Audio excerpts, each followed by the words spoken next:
नमस्कार. स्वागत तुमचं द न्यूज लॉन्चर मराठीमध्ये. मी अशोक वानखडे. राम मंदिर, चंदा चोरी याचे नवीन नवीन प्रकारचे खुलासे समोर येत आहेत. भगवा ब्रिगेड, भाजपाचे जे पाळीव लोक आहेत, त्यातल्या काही लोकांनी अयोध्यामध्ये भगवे घालून वक्तव्य द्यायला सुरू केलं की चंपत राय याच्यात दोषी नाही, फारच चांगला माणूस आहे. त्या चंपत रायला वाचवण्याची सगळीकडे प्रयास चालू आहे. पण चंपत रायच याच्यात मुख्य आरोपी असायला हवा होता. पण भाजपासोबत संलग्न असल्यामुळे त्याला बहुतेक, ज्याला आपण इम्युनिटी म्हणतो, म्हणजे संरक्षण केलं. तर त्या सगळ्या चोरी प्रकरणावर एक खुलासा अजून आला. चंपतराय काय आहे? याच्या अगोदर चंपतरायवर आरोप होते की त्यांनी एका म्हणजे गौमाताच्या आश्रमाची जमीन ढापली. एक मोठा परिवार होता उत्तर प्रदेशमध्ये. तो परिवारातली मुलं नंतर विदेशात सेटल झाली, पण त्यांची मोठी गौशाळा होती. तिथे मॅनेजमेंट हातात घेऊन ती गौशाळाच ढापली. तिथे कॉलेज सुरू केलं त्या जमिनीवर.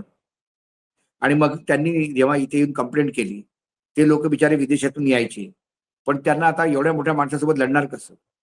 मग त्यांनी मीडियामध्ये सांगितलं.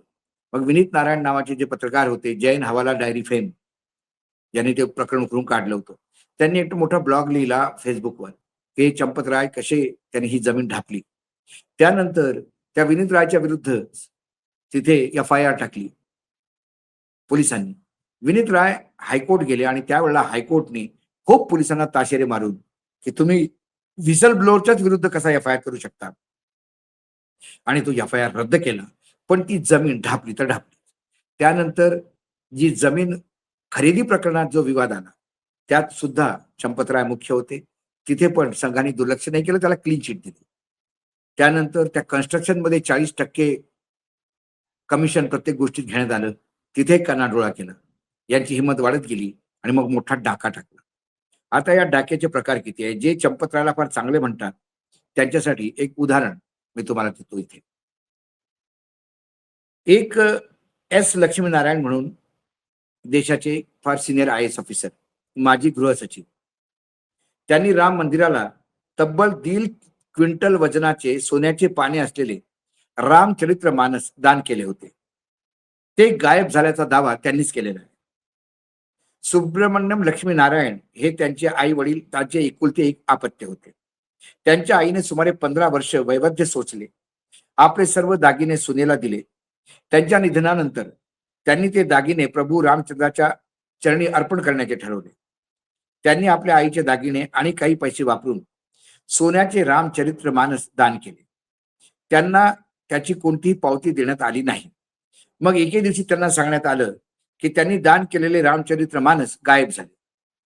भगवान विष्णूच्या आरतीतील तुम्हे मेरा प्रसाद तुम्हे क्या पसंद आएगा या ओळीने प्रेरित होऊन 1970च्या आय-ए-एस तुकडेचे माजी केंद्रीय गृह सचिव एस लक्ष्मीनारायण यांनी आपली आयुष्यभरची कमाई रामललाला समर्पित केली. या दानाचे श्रेय सार्वजनिकरित्या घ्यायचे नाही असे त्यांनी आधीच ठरवले होते. मात्र नंतर त्यांनी या दानाचे महत्व आणि स्वरूप पाहून ही माहिती त्यांनी नोव्हेंबर 2023 मध्ये सार्वजनिक केली. भगवान रामलल्लीच्या प्राणप्रतिष्ठेनंतर 5 कोटी रुपये खर्च करून 151 किलोग्राम वजनाचे रामचरित्र मानस अर्पण करण्याचे वचन दिले होते. त्यावेळी त्यांनी ते पूर्ण केले. प्रभू रामचंद्राच्या मूर्तीसमोरच हा सुवर्ण ग्रंथ स्थापित केला गेला. 10,902 श्लोक असलेल्या या महाकाव्याच्या प्रत्येक पान ताम्रपत्रावर, म्हणजे तांब्याच्या पत्रावर तयार केले होते. ही पाने 24 कॅरेट सोन्यात बुडवून त्यावर सोन्याचा मुलामा दिलेल्या अक्षरांनी रामायण कोरले होते. आता हे गायब झाले अशी तक्रार लक्ष्मीनारायण यांनी केली.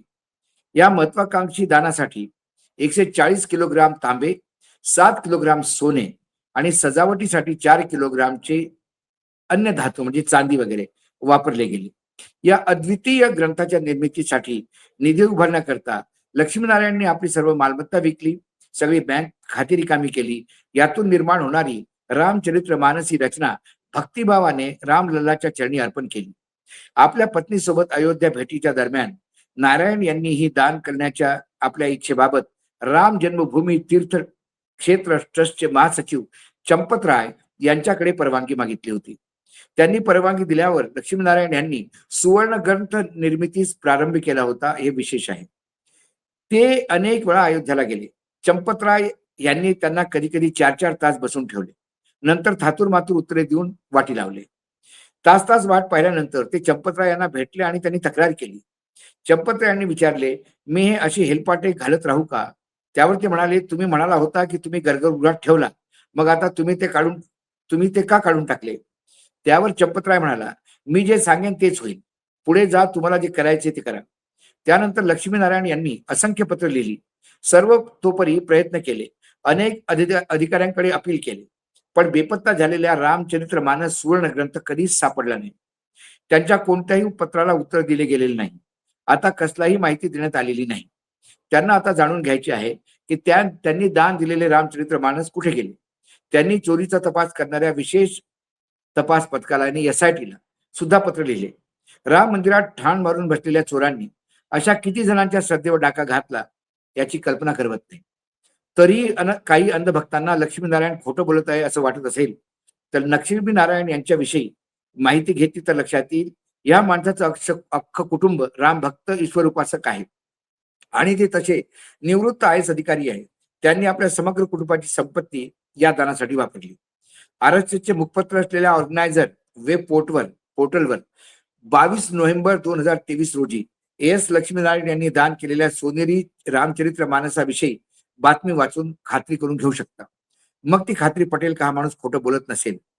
हा काही चंपत नाही आणि चंपतरायासारखा खोटं बोलणारा नाही. रामाच्या नावावर केली गेलेली लूट पाहून अयोध्येतील प्रभू राम पुन्हा वनवासाला गेले असतील असेच लोकांना आता वाटत आहे. या नावावर म्हणजे निवडणुका लढवून त्यांनी फक्त आपला राजकीय लाभ साधलेला आहे भाजपाने. दुसरीकडे जे सर्वात महत्वाचं आहे ते हे की जे रामचरित्र मानस हे एक गोष्ट झालं, अशा असंख्य गोष्टी. BBC हिंदीने एक जुना इंटरव्ह्यू अशोक सिंगलचा आता सर्क्युलेट होतोय. त्यात अशोक सिंगल या सगळ्यांना चोर म्हणतात. ते म्हणतात, अरे आम्ही तर रामासाठी लढाई लढली आणि यांनी त्याचं सत्तेत येण्यासाठी उपयोग केला, त्यामुळे आमचं पूर्ण मुवमेंटच खाऊन टाकलं, असा त्यांचा अशोक सिंगलचा आरोप आहे. अशोक सिंगलचं आणि मोदींचं कधीच पटलं नाही आयुष्यात. कारण अशोक सिंगल म्हणाला की राम हे आमचं आस्थाचं ठिकाण आहे आणि बाकी लोकांसाठी राम हा सत्तेत येण्याचा एक मार्ग होता, सत्तेत येण्यासाठी एक वापरण्यात येणारं टूल होतं, ते त्यांनी वापरलं. आता एक स्टिंग ऑपरेशन आहे ज्यात कळलेलं आहे, आमच्याच एका मित्रांनी केलं आणि तिथे जो मुख्य पुजारी आहे राम मंदिराचा, त्याचं स्टिंग ऑपरेशन आहे, ते आता मार्केटमध्ये येईलच. पण त्याच्याशी मी जेव्हा बोलताना त्यांनी ज्या काही माहिती दिली, ते म्हणाला की त्या मुख्य पुजाऱ्याला मी जेव्हा प्रश्न विचारले काही, की तुम्ही इतके दिवसापासून पहिल्या दिवसापासून ते मुख्य पुजारी आहे, इथे सोनं नाणं जे अर्पण होतं ते कुठे जातं? ते म्हणाले की सगळं आम्ही चंपतरायाला देत होतो. आणि म्हणाले चंपतराय एकटा काय करणार एवढ्या सोन्याचा आणि एवढ्या चांदीचा आणि एवढ्या दागिन्यांचा? हे सगळं त्या सगळं बहुतेक संघाला गेलं असावं, असं त्यांनी शंका दाखवून दिली. त्यामुळे कुठेही आपण जेव्हा जेव्हा पाहतो की या चोरीवर पांघरून घालणं, आदरणीय दत्ताजी भुजबळांचं स्टेटमेंट असो या साधू संतांचं स्टेटमेंट असो, की चंपतराय फार चांगले आहे. चंपतराय चांगले नाही, चंपतच देणारे होते, त्यांनी चंपत दिली. गोपाळराव हा दुसरा व्यक्ती आहे, त्याच्यावर सगळ्या ट्रस्टीचं म्हणणं आहे की हा फार मोठा षडयंत्रकारी आणि पाताळयंत्री माणूस होता. आणि जनमानसात हा विरोध किती झालेला आहे. बंगलोरला जाण्यासाठी एका प्लेनमध्ये जेव्हा ते बसले गोपाळराव, तेव्हा प्लेन मधल्या प्रवाशांनी चंदा चोर खाली उतरू अशा नारे लावले.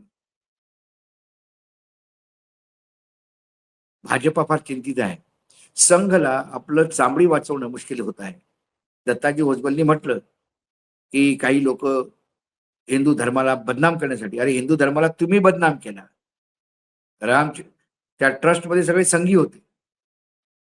कोणी काँग्रेसी किंवा समाजवादी नव्हता किंवा लेफ्टिस्ट नव्हता किंवा सोशल, अरे तुम्ही शंकराचार्यांना तर दूर ठेवलं, कारण तुम्हाला तिथे फक्त त्या चंद्यावर डोळा होता, असं म्हटलं तर वाईट नाही. आज न्यूज लॉन्टर मराठीवर एवढंच. पुन्हा येतो काही विषयासोबत. तोपर्यंत नमस्कार. पाहत रहा न्यूज लॉन्चर मराठी.